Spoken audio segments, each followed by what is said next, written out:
Hey everyone, and welcome to another Sunday segment of Big Talk with Emily.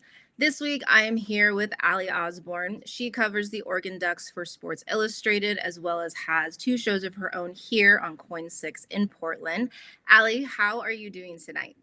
Oh my goodness, I'm doing great. It has been a abysmal day for NFL football, so I I am very glad to be here talking about college, taking the edge off of a little bit. But you know how it is. How are you doing? I'm doing well.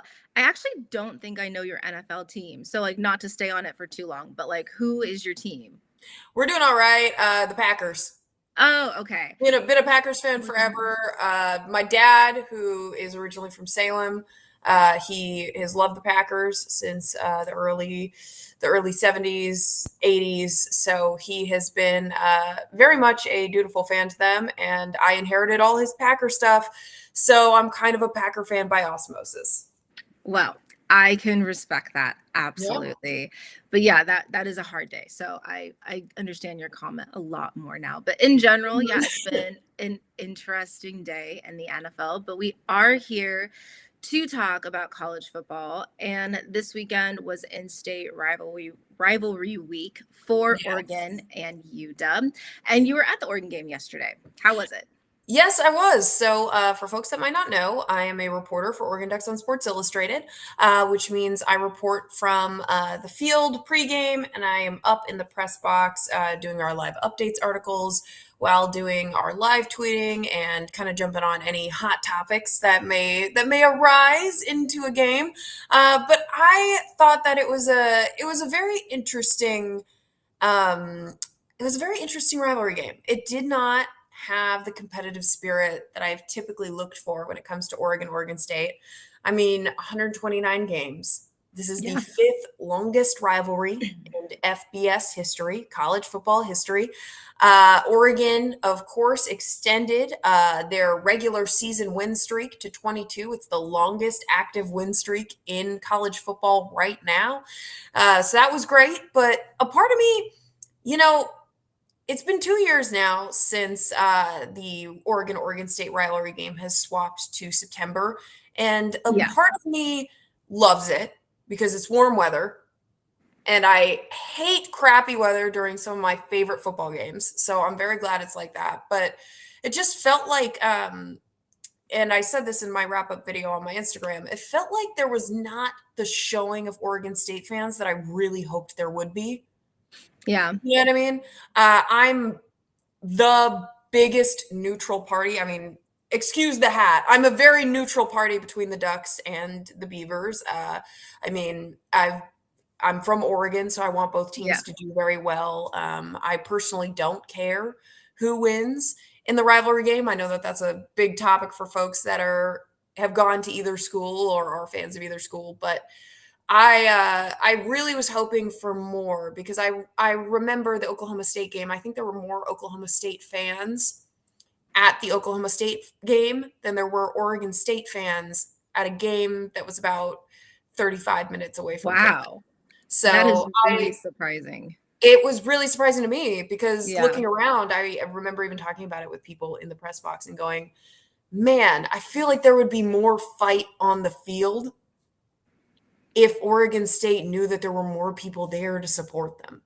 Yeah. So it was something that I noticed, and I didn't feel that competitive spirit that I typically feel when it comes to these rivalry games. So I hope when the game comes back in 2027 for that 6 year stretch that was just negotiated, I hope that there can be more of a double sided. I really hope two sides can really represent the teams because it's it's if you're an Oregon fan, if you're Oregon, the state in general, you want this rivalry to be a big deal. You know what I mean? Right.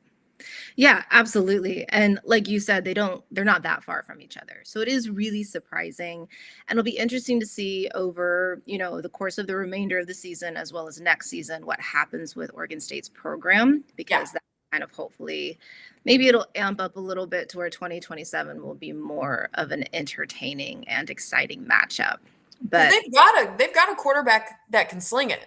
yeah. Malik Murphy's got a strong arm. I mean, granted, this past game he was throwing beautiful arcs to nowhere, but they Right. were beautiful arcs nonetheless. Right. Yeah. Like you could tell that kid, he's huge too on the Yeah. field. At one point, I was down on the field because press does get on the field before the game ends, so we can go to post game.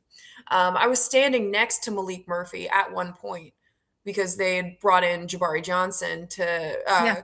to for his second up, and I realized I was standing next to Malik Murphy, and I was like, "Dang, dude, you're a big guy. That's what Yeah. like, that makes physicality. You would be do amazing at quarterback." And I understand he's most of a pocket passer. He's not doing any rushing. He never did any much rushing at Duke, to be honest, before he transferred over. But like, he's a big dude with a strong arm. I feel like with a stronger team around him, and specifically not that patchwork O line that they've got going on right now, I think Malik Murphy could be a pretty crazy threat as a quarterback if he had like a better front five in front of him. Right. Yeah, absolutely. And for that first, I would say the first half, but definitely the first quarter, it seemed like Oregon State was going to put up more of a fight before Yeah. that kind of deflated. And that was interesting. I don't know. I feel like maybe some fans kind of overlooked this game, especially considering Penn State is this upcoming week. But with the direction that Oregon State's program's been going in, I feel like some fans were kind of just like not playing this up as much as they should and treating it like a normal game equally as they would others. So I think that was kind of, created some pause within some fans of like, oh, wait, we're Yeah. not actually performing the way I thought we would in this first half, let alone the entire game as a whole. Yeah, I mean, I'll say this post game, one of the things I wanted to ask Bryce Betcher about the most was Oregon State's only scoring drive. Now, that was about a 9 minute and 30-second drive. Oregon State kind of took a page from Northwestern's book where they Yeah, were like, man, we're gonna have time of possession because the Wildcats did a really good job against Oregon having the ball for a long time. So I for believe sure. their first drive was about over 12 minutes. Their It was a second long time. drive, it was long, girl. I Yeah. was like, okay, I can go to the bathroom during this drive. Second Right. drive was about 9 minutes 30. That was their scoring drive. And then their third drive in the second quarter was 14 minutes long. They Yeah. were definitely they were definitely taking their time on the field. However, Oregon did beat them in time of possession if you look at the stats. But one of the things I wanted to ask was Oregon State was in the red zone during their scoring drive in the first quarter, and Anthony Hankerson, the top leading rusher from the Beavers, coming back Yeah. for another year. He was behind Jam Griffin last year. He came back again and was just pounding the rock over and over again. And I remember on the second and the third down play, Bryce Betcher was there.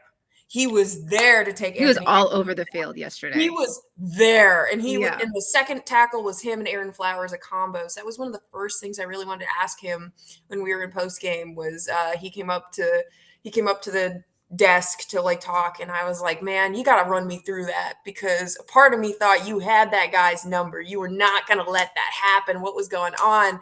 And you know he Bryce Betcher, I know he's the middle linebacker, so I know he's going to get all the easy hits early. You know what I mean? Yeah. But he really led the team. He had 10 total tackles. I believe Aaron Flowers was the only one underneath him with 5 total tackles. Like Bryce Betcher was doubling people's numbers that day, the Eugene native. He had 2 solo tackles on top of that. And I mean, he coming in for that post-game interview, you could see this entire side of him was all marked up and bruised, and I know that man was wearing those bruises like battle scars because he was just phenomenal. But yeah, no, Oregon State really hung on for Yeah. the first quarter, and Bryce Betcher said it best post game. He said, you know, you let the little brother hang around for the first quarter, but eventually the big brother's going to win, and I think the big brother, quote unquote, in this situation, which is Oregon, did come through. I mean, Dante Moore, he did have a couple questionable throws, but he was pretty on the money Yeah. for this game specifically. And Jaden Lamar seemed almost unstoppable. Specifically here, I'm bringing up some numbers. Yeah, Jaden Lamar went 70 yards for 12 attempts, Shout out to Dante Moore using his legs as well. I know we 53 saw that yards for mobility. 7 attempts. Yeah, man, dude, that kid can run, Yeah. and he was risking a lot during this game, so you could see that it meant a lot to him. But we could talk a little bit about that later because I talked to him post game as well about what this game meant to him. But he really put it out on the line there. I mean, he was at a 68%, which I think is the lowest passing percentage he's had this game. But I mean, still impressive. 21 for 31 passes completed with 305 yards and 4 touchdowns. Yep. Pretty all right. Pretty all right, Dante. Absolutely. Super fun player to watch, as well as KOIN Moore. Like Levi Oh, was baby. so much fun, right? Yeah. There were so many rumors going Yes. into the game that he could potentially be suffering an injury of some kind. Right. As soon as I saw that number run onto the field, I was on the field as the time that he ran on. I was like, oh my god, I gotta get a video to prove that he's here in pads in the Shoe Dog uniform. But he did fabulous as well. Decorian, let's get our numbers up here for him. 63 yards and 1 touchdown. Averaging about 21 yards off of 5 targets. So did pretty good as well. I mean, Dan Lanning had some pretty complimentary words to say about him in post game. I think he's a rising star for sure. And there's many true Yes. freshmen that are doing great. I mean, you look at Jordan Davison, who Mhm. is number 3 in the nation, I believe, for the most touchdowns scored right now. You also look at, I mean, Deer Hill Jr. Deer Hill Yeah. Jr. is a dude that we people who follow the Ducks, y'all need to look at De'Aaron Hill Jr. He is a big dude. I would compare him to like Garrett Blount Yeah. for his physicality and how he can run. That's a big man who runs angry. And I mean, he had this past game 27 yards off of 5 attempts. He was averaging, what was it, 5.4 yards. I mean, it's pretty serviceable for a game, and he's been consistent in the rushing game for Oregon these past 4 games. I think he's somebody to look out for. Yeah, absolutely. Another really fun player to watch and kind of see how he continues to evolve this season. And I was realizing as you were talking, you were my first Oregon fan on this segment since I started. And I think that's pretty good because I'm like at maybe like 6 weeks into this, and I was trying not to like jump the gun and get an Oregon fan right away. But I could obviously talk to you about Oregon probably for the remainder of the night. But I'm gonna have to talk about the Huskies just a Oh, little let's do bit. it. Also, their in-state rivalry week as well. The Apple So Cup, baby, in Pullman. yeah, I know I was talking to you about that a little bit. I was able to catch most of the game up until the fourth quarter. And I Mm. know the fourth quarter, between the mistakes made by Wazoo as well as Washington's offense, they were able to really hike up that score to, I think, like 50 something to what? What was the final score? Final score was 59-24. And Yeah. one of the things I noticed, I'm going to bring up these stats right here because I was looking Yeah. at the drives in particular. Now, let me bring you through this. So, Washington, first quarter, both their drives, touchdown drives. Second quarter, touchdown drive, field goal drive. Third quarter, touchdown drive, touchdown drive. Fourth quarter, touchdown drive, touchdown drive. Yeah. Almost all of Washington's drives, minus the final one in the fourth quarter, were all touchdown drives. And I think one of the things that Washington really capitalized on was just the couple interceptions and the fumble Yeah. given away by the Cougs. And when you think of like, oh, how did the Huskies really come up from behind? I mean, you just look at the numbers right here. Time of possession is something I think is really interesting when you look down this breakdown. Washington State had 35 minutes and 46 seconds of time of possession, whereas you look at Washington, they only had 24 minutes and 14 seconds. Wazoo had 10 minutes on the Washington Huskies, but they used these drives effectively, and they Yeah. especially used it in their rushing attack. I want to shout out because, I mean, you look at this. Wazoo had 27 yards of rushing, Emily, Yeah. 173 yards of rushing went for the Huskies.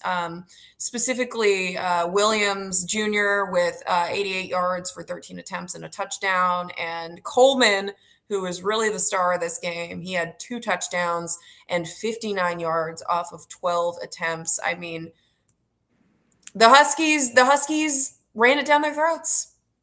They did, but I will say that Wazoo scored more than I thought they would. I thought this was going to be like a 59-10 type It of was game.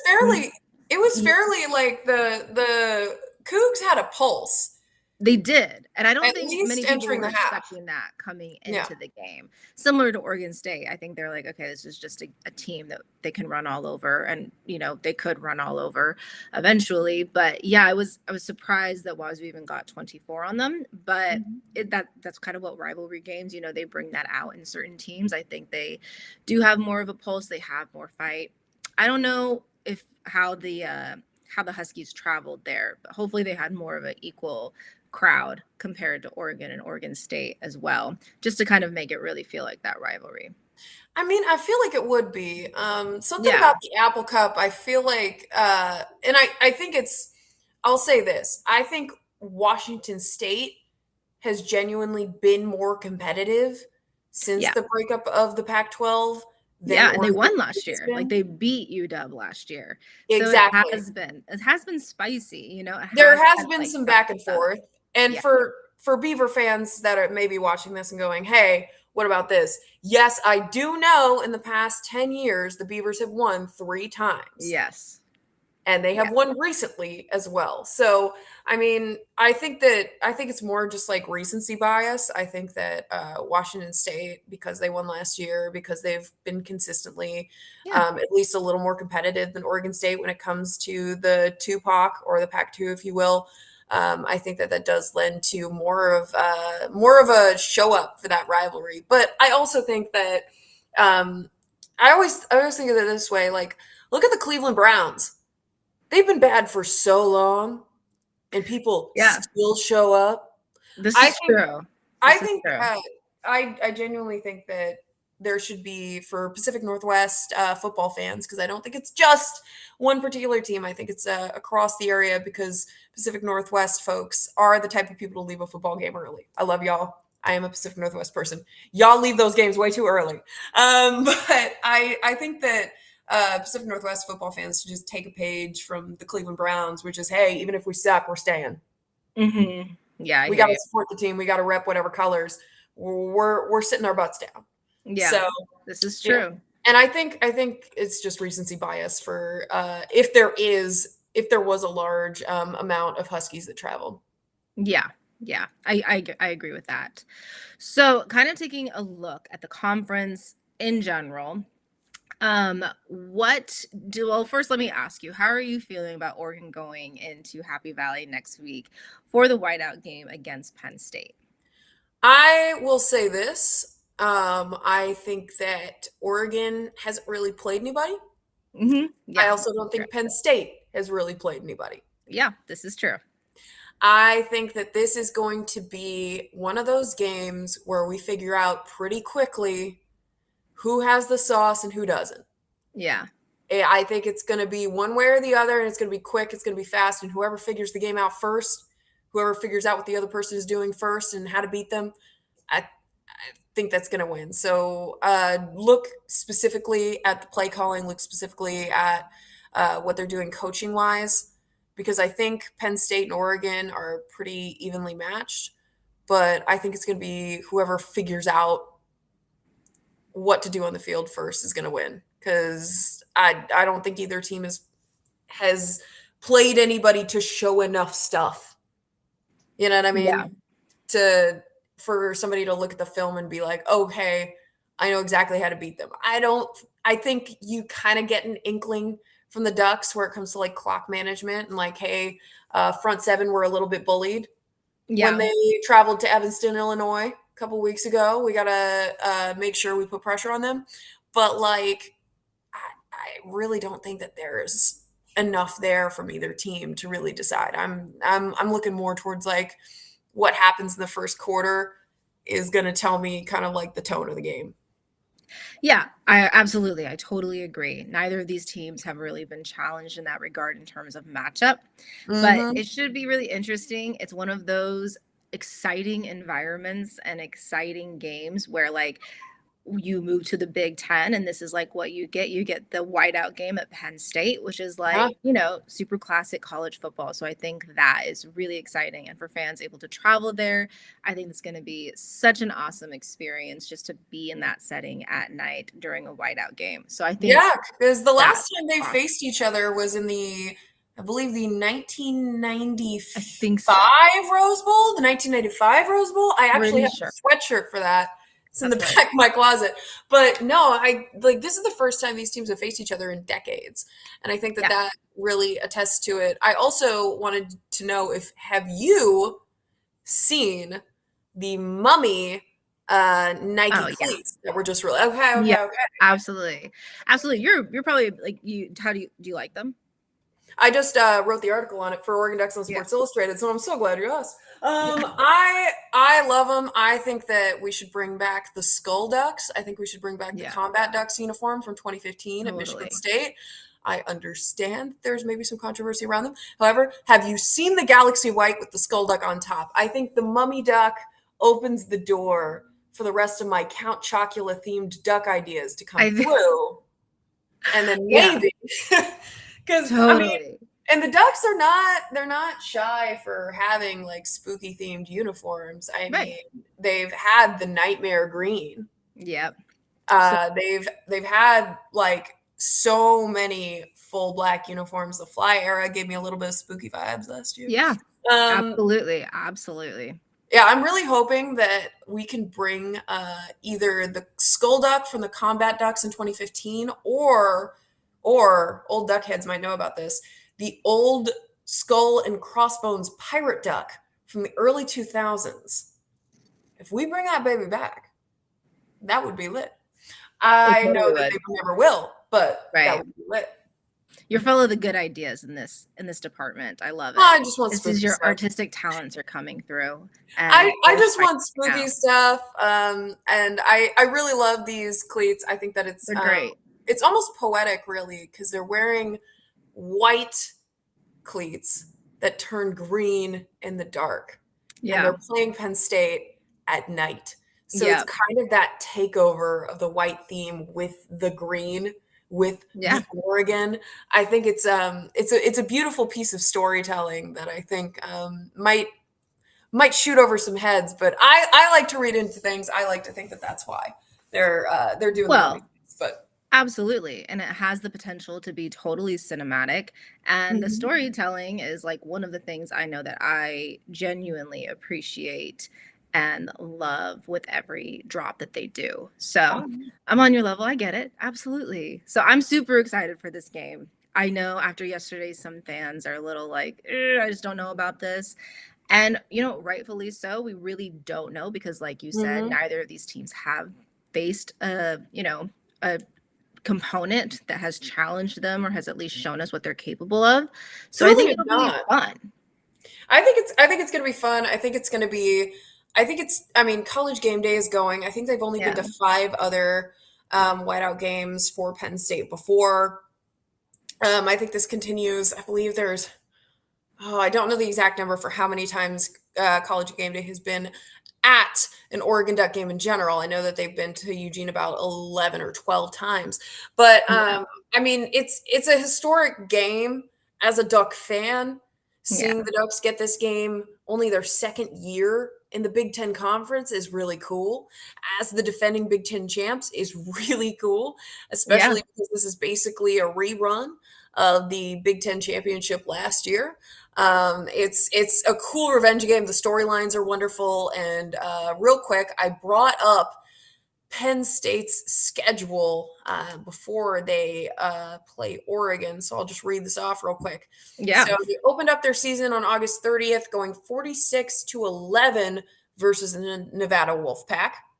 Which, for folks that don't know, a lot of players from Oregon do transfer to Nevada. So they were playing some former Ducks there. Right. And then Penn State played FIU, which I believe is the university that Pitbull sponsors their stadium. That's I'm a pretty sure little. it is actually. Yeah, you're right. Oh, Dale, love Mr. Worldwide. So they won 34-0. That was the blowout. But I guess it just I guess Pitbull was not in the building for that, maybe. I don't know. Don't quote me on that. And then they played Villanova and won Yeah. 52-6. They're not playing anyone, and the Yeah. closest they got was, or the closest margin they had was versus Nevada. But Villanova and FIU's teams are not, they don't really, they're not really competition.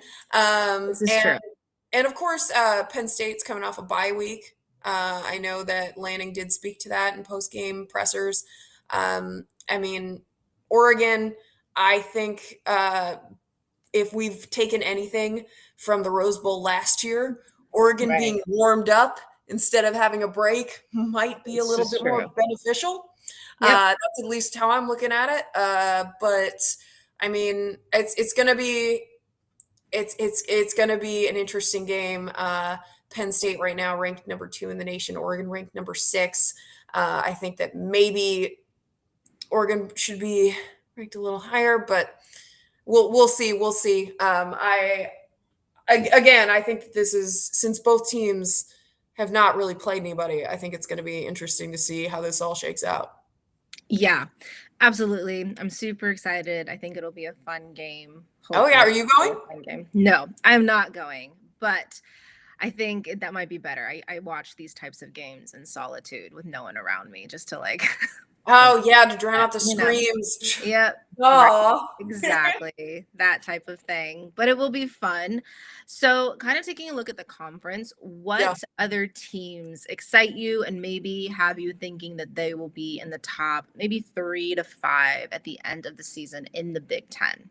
I'll say this, I think Indiana's spooky as heck, man. I watched them a little bit defeat number 9 ranked Illinois. That score 63-10.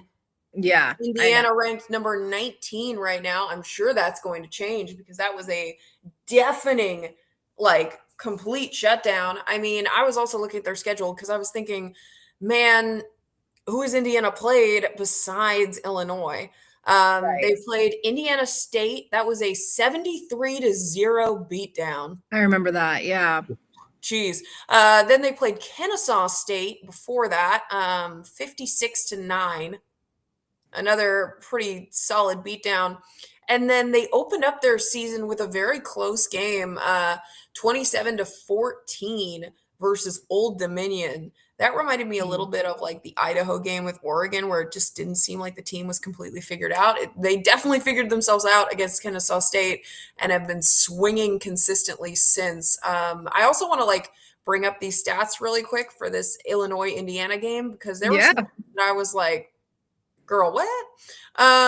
So Fernando Mendoza, who is the starting quarterback for Right. Indiana, he had a 91% completion rating. Yeah. And Wild. he That's threw right. for 5 touchdowns. Yes. Girl, what? He went 21 for 23 and 267 yards. That is crazy. That is crazy. I mean, that's either showing that Illinois had a very bad day, Right. and I think they did, given that starting quarterback Luke Altmaier rushed for negative 27 yards. Wild. Um, yeah, but I mean, they also had 2 guys rush for over 80 yards on Indiana as well. Black and Martin. Black going for 89, Martin going for 107. Black having 1 touchdown, Martin having 2 touchdowns, both off of over 10 attempts. I mean, when I look at these final stats, it's boggles my mind a little bit, truly. Indiana had 579 yards. Yeah. Compared to, guess how many Illinois had? Just Oh, ballpark it. I mean, I haven't looked at Illinois stats, but did they have like in the 1 to 2? No, like 1 had to be like in the hundreds. 161 yards Yeah. of total offense. It was, oh my gosh. It was murderous. Like it was Girl. a Oh, murder I in can't believe Bloomington. Indiana hasn't been committed to the first degree. What do you Yeah, mean? Like, it was a murder in Bloomington. I want you to guess their rush yards because it's even crazier. So Indiana had 312 rush yards. How many do you Did think they get Illinois? under 100 rush yards to Illinois? Lower. Oh, negative? Not negative, Oh, but close. They had two. two. They had Yeah. two. They It had was two. just a really rough day for Illinois. Man, Illinois fans, I am so sorry for the Fighting Illini, Yeah. I baby. saw a few on my timeline and, just feel for them because it was a rough one in Bloomington for them.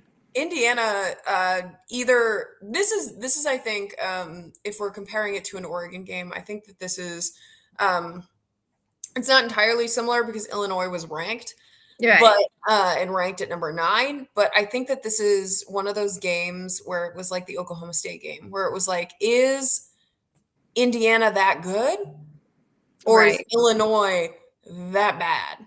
Right. This is true. Yeah. So, I mean, in defense of Fernando Mendoza and how on the money he was this past game, I like to think Indiana's pretty on the money. And Oregon plays them I in their know. next game just after Penn State. So there is Yeah. a bye week, and then it's going to Indiana being hosted at Autzen. Thank goodness it's being hosted at Autzen for Duck fans, because I think that Autzen, whether Oklahoma State coach Mike Gundy likes to say it or not, does impact the level of play that happens. I mean, I believe Oklahoma State got 5 false starts. False starts. Yep. Yep. Yeah. So, I mean, that could be a factor. If Duck fans are watching this game, they could certainly be looking for that factor. But I mean, Indiana right now, I would say that is the team that I am the most scared for the Ducks to play in Okay. that group. Yeah. No, I mean, that's great.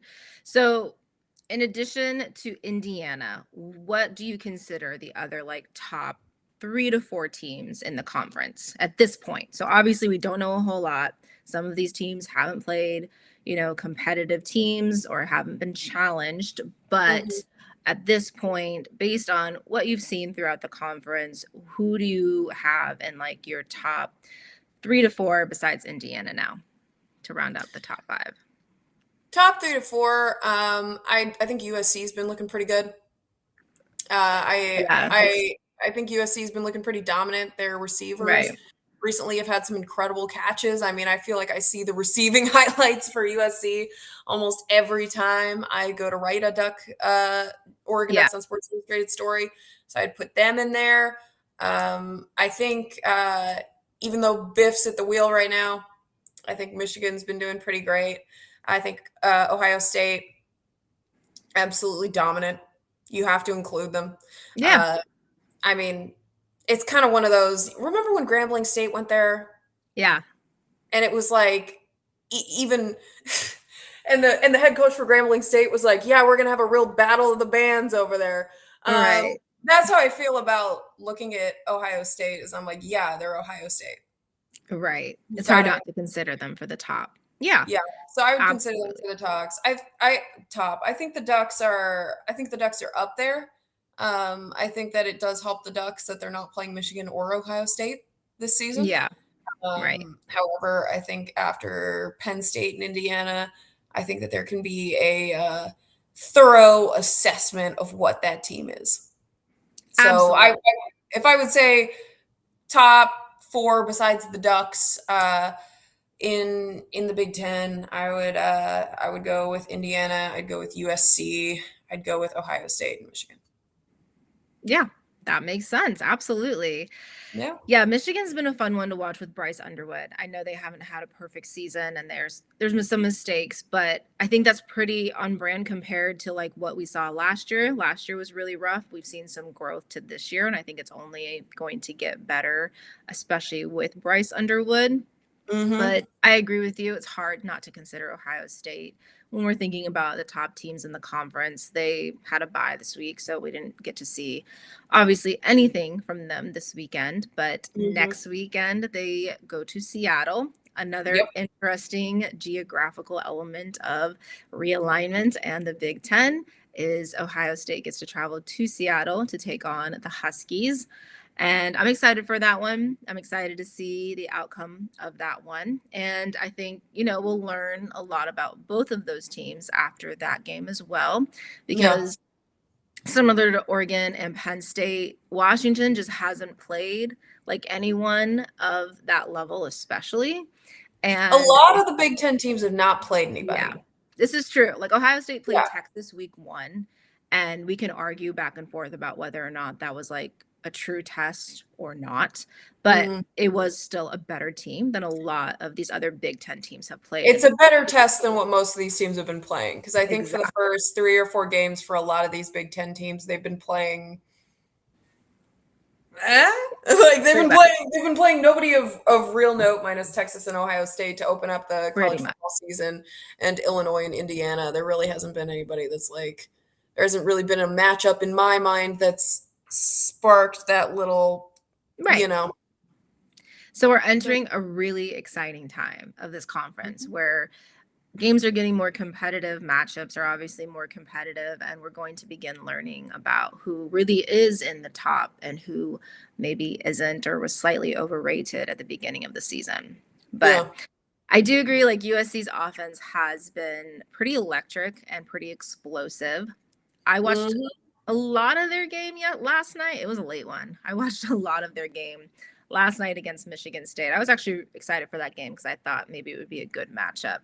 And it was for a while. Like Michigan State hung on.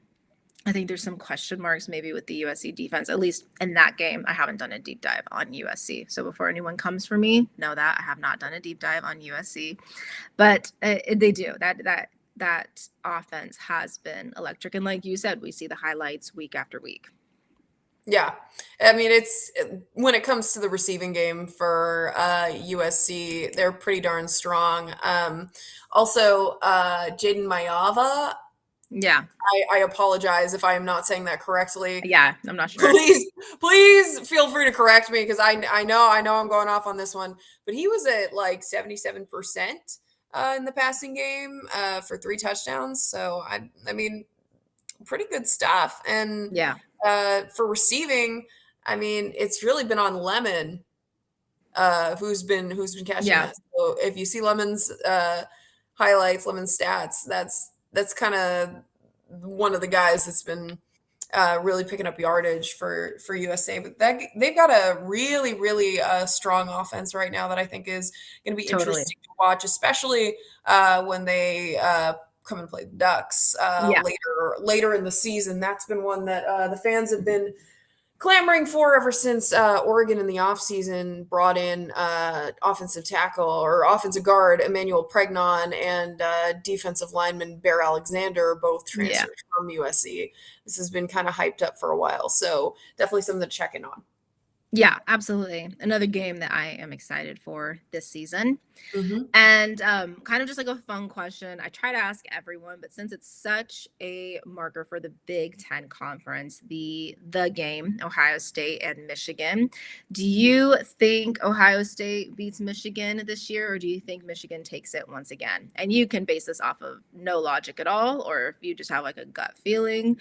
But do you have a feeling or a preference even in terms of who wins that rivalry game later this season? Oh, well, I know it's always the rivalry thing where Yeah. the better team, for some reason, no matter what, always plays down to the Right. team they're Yep. going against. Yeah. So you really never know with that crowd, especially with Michigan winning it last year. I mean, So a true. part of me, off of no football facts whatsoever, just off the fact that Biff, the interim coach for Yeah. Michigan, called Bryce Underwood Batman. I want to say Michigan, but I really do think it's going to be Ohio State. I think Ohio State's coming back for a revenge game. They have to win. I mean, Ryan Yeah. Day's seat has been hot when it comes to winning against Michigan. That's one of those things where you could do great the entire season and then lose to Michigan, and people will still be on your back. So I'm going to go with Ohio True. State. They're looking for that win. Yeah. Yeah. They're probably pretty fired up for it. Oh yeah.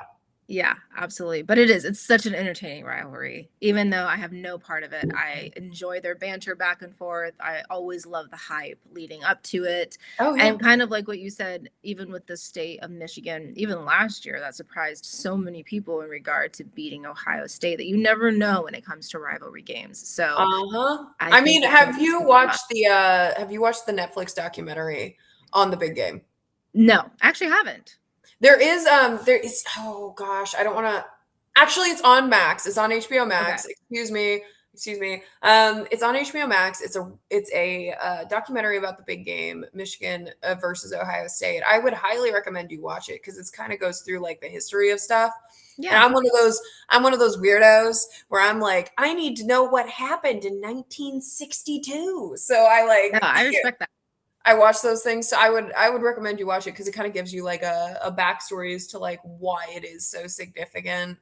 People in the area speak to it. Old alumnus for both of the schools speak to it. It's a really good documentary. If I had the name of it, I would give it to you now, but I don't. Just look up the big game. I'm sure you'll Yeah. find it. Yeah, no, I'm sure I'll find it. That's great. No, I absolutely am going to have to check that out. But yeah, I love knowing like the history of rivalries too. So I would be the exact same way of caring about what happened in like the 80s, 90s, and everything leading up to this point. So Oh yeah, yeah. Oh yeah. awesome. And one more fun question, Allie. What is your favorite thing to eat at Autzen Stadium? I just had this conversation with someone recently about all the food. Oh, What's your favorite? you know, And have you tried the brisket mac and cheese? so I have not tried the brisket mac and Okay. cheese as I am lactose intolerant, and that would not Okay. be good because the Yeah, bathrooms at then Austin are don't try it. always have Don't a try it. line. Yeah. Exactly. I'm like, I'm Don't. not trying to chance that. Yeah. When I was a fan, before I made sports reporting my profession, I've been going to full disclosure, I've been going to Oregon Duck games since I was a toddler, Yeah. since I was a baby. So I've been going there for a long time. I really liked getting the frozen Minute Maid lemonade. Yeah. That was Absolutely. always Classic. that was Can't always my go wrong with thing. that. My Yeah. dad would always get it for me when we would go there. Right now, so in the press box, they cater it with a different type of food, Yeah. and they have these very iconic O sugar Yeah. cookies Right. that are half dipped in white frosting.